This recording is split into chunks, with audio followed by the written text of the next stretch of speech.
permanent hiatus? Elizabeth Barnes repeated the words back as if she were fumbling with a new language. The human resources manager at Duchess Games pressed her perfect matte lips together in a tight smile and nodded. That joke you made during the interview at Mobile Expo is still impacting our metrics. You've seen what they're saying about you on Twitter, right? Duchess, CMO, and the social network sex show? Gwen paused. There's no way we can spin it to make it fit our narrative. This is our only choice. Elizabeth coughed, but her throat felt like it was lined with fleece.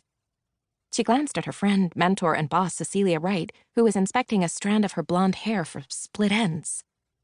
Cecilia wouldn't meet her eyes, so focused on her grooming that she couldn't offer her most devoted employee a comforting smile as she fitted the noose. The cuffs of Elizabeth's blouse suddenly felt too tight. Were her wrists sweating? How was that even possible? She wanted to roll up her sleeves, but that might suggest that she was ready to efficiently hash out next steps, and she was anything but ready to face the fact that her entire world was imploding. I'm disappointed it came to this, Cecilia finally said, still not looking up from her hair.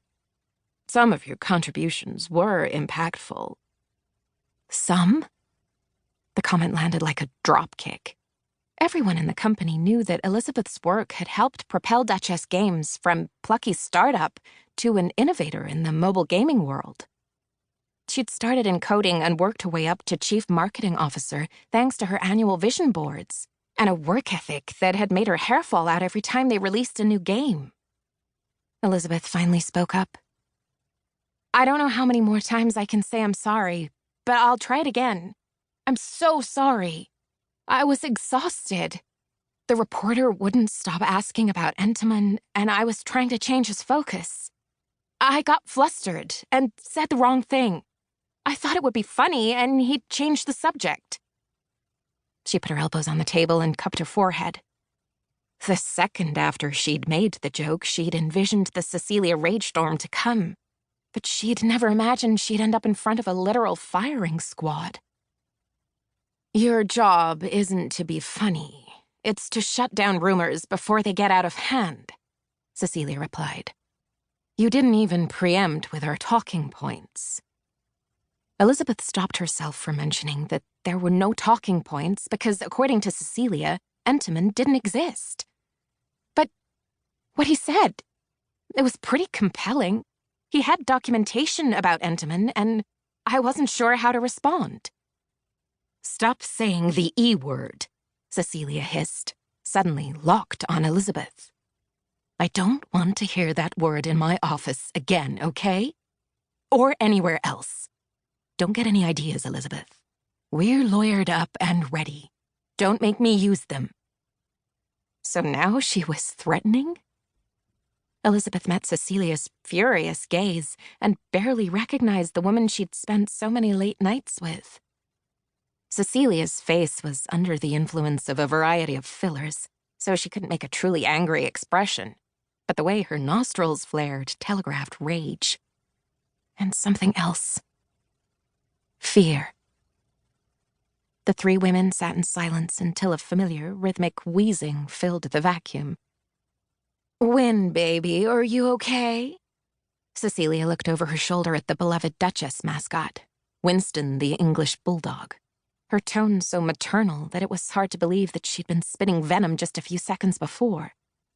Winston snorted and licked his nose, then settled back to a snoring slumber. Gwen cleared her throat and continued carefully. We're reclaiming your options, of course.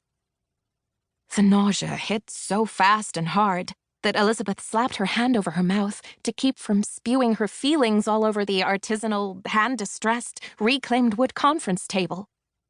Every middle-of-the-night text, endless roadshow, and stolen idea had been in service of the options she accrued every year.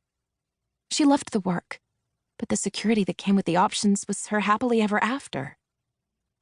Wait, but how? Elizabeth trailed off, unable to put her shock into words. Unexercised options forfeit upon termination with cause. Gwen read from the employee handbook. And if you refer to page 4 of the handbook, your initials next to the behavioral agreement and your recent performance very clearly indicate that we have cause for termination.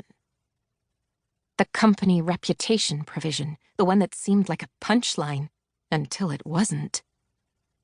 Cecilia, do you have anything you'd like to add? Gwen asked. Cecilia had moved on to studying her manicure.